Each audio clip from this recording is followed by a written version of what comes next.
آج ہم جس کہانی کا تجزیہ کرنے جا رہے ہیں نا، وہ واقعی کسی فلم کی سٹوری سے کم نہیں۔ یہ سفر ہے مشہور سرائی کی فوک سنگر مجاہد منصور ملنگی کا۔ بچپن کی شدید غربت سے لے کر شہرت کی بلندیوں تک کا سفر، اور سب سے بڑھ کر ایک عظیم استاد کی شاگردی نے کیسے ان کی دنیا بدل دی۔ چلیے اس دلچسپ کہانی کی گہرائی میں چلتے ہیں۔ ماضی اور حال کا یہ فرق دیکھیے، بالکل حیران کن ہے نا؟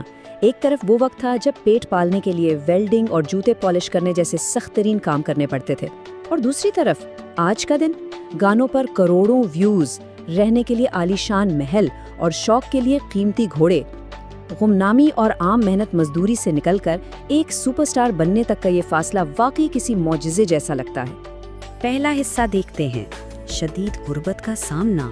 80 روپے یہ صرف ایک چھوٹا سا عدد نہیں ہے، بلکہ کسی وقت میں پورے گھر کی بقا کا واحد سہارا تھا۔ ان کے بڑے بھائی روزانہ چنے ابال کر صرف 80 روپے کماتے تھے۔ ذرا سوچئے، اس دور میں بھی یہ رقم اتنی کم تھی کہ بنیادی ضروریات پوری کرنا بھی کسی عذاب سے کم نہیں تھا۔ لیکن سچائی یہی ہے کہ اس قلیل سی رقم پر زندگی کی گاڑی گھسٹ گھسٹ کر چل رہی تھی۔ اور ان 80 روپے میں کیا کیا آتا تھا؟ آٹا، دال، گھی اور چینی، اور وہ بھی ایک کچے مکان میں رہنے والے 11 افراد کے خاندان کے لیے۔ یہ سب کیسے مینج ہوتا تھا، یہ تو بس وہی جانتے ہیں۔ لیکن یہ لسٹ بالکل واضح کرتی ہے کہ صرف پیٹ بھرنے کے لیے بھی اس خاندان کو ہر روز کس قدر جدوجہد کرنی پڑتی تھی۔ موسیقی کا پیشہ اپنانے سے پہلے زندگی بچانے کے لیے نہ جانے کون کون سے پاپڑ بیلنے پڑے۔ کھڑکیاں اور الماریاں ویلڈنگ کرنے کا کام ہو، والد کے پیشے کو اپناتے ہوئے حجام کا کام، یا پھر تھال کی تپتی گرمی میں عام مزدوری، یہ سب جسم توڑ دینے والی محنت کی واضح مثالیں ہیں۔ اس وقت گلوکاری کا تو بس ایک دور دراز کا خواب ہی تھا۔ یہاں سے کہانی کے دوسرے حصے کا آغاز ہوتا ہے، عظیم استاد کی خدمت۔ کمال کی عاجزی اور عقیدت کی اس سے بہتر مثال اور کیا ہوگی؟ عظیم استاد منصور ملنگی کی بیٹھک کا فرش صاف کرنے سے لے کر ان کے جوتے پالش کرنے اور گھر کے چھوٹے موٹے کام کاج تک ہر چیز نہایت فرما برداری سے کی گئی۔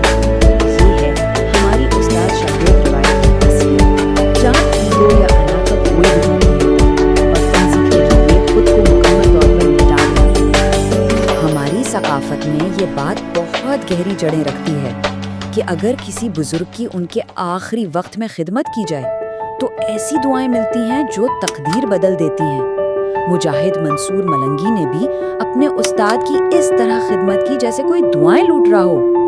یہ اس عقیدے کا اظہار ہے کہ سچا فن اور آشیرواد صرف لگن اور سچی خدمت سے ہی دل میں اترتے ہیں۔ اب آتے ہیں تیسرے حصے کی طرف، چھپے ہوئے ہنر کا اظہار۔ ذرا اس لمحے کا تصور کریں جب استاد منصور ملنگی نے پہلی بار اپنی ہی بیٹھک میں اپنے اس شاگرد کو ہارمونیم بجاتے اور گاتے سنا۔ وہ بالکل دنگ رہ گئے۔ ان کے الفاظ تھے، میں نے تو تمہیں یہ نہیں سکھایا، تم نے کہاں سے سیکھا؟ تم نے تو کبھی ہارمونیم کو ہاتھ نہیں لگایا، تم تو صرف میرے جوتے پالش کرتے تھے۔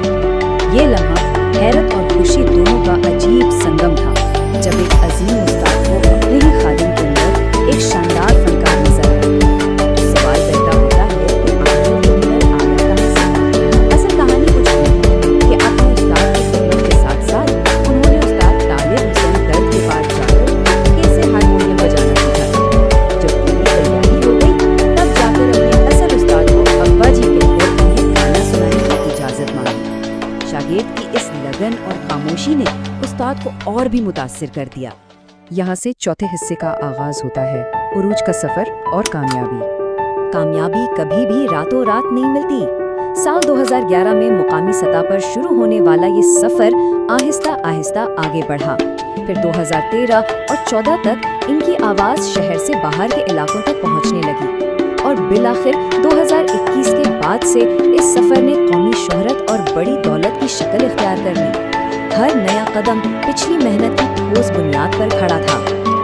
آج ان کی مانگ اور مرتبے کا اندازہ اس عدد سے لگایا جا سکتا ہے، 1.5 لاکھ روپے۔ یہ وہ معاوضہ ہے جو وہ اب ایک شو کے لیے چارج کرتے ہیں۔ جو شخص کبھی 80 روپے کی دہاڑی پر گزارا کرتا تھا، آج اس کی ٹیم میں 11 لوگ شامل ہیں جن کا پورا خرچہ اور تنخواہیں اس آمدنی سے بآسانی پوری ہوتی ہیں۔ کیا کمال کی ٹرانسفارمیشن ہے! پیسے کے اس بہاؤ نے سب کچھ بدل کر رکھ دیا ہے۔ ان کچے مکانوں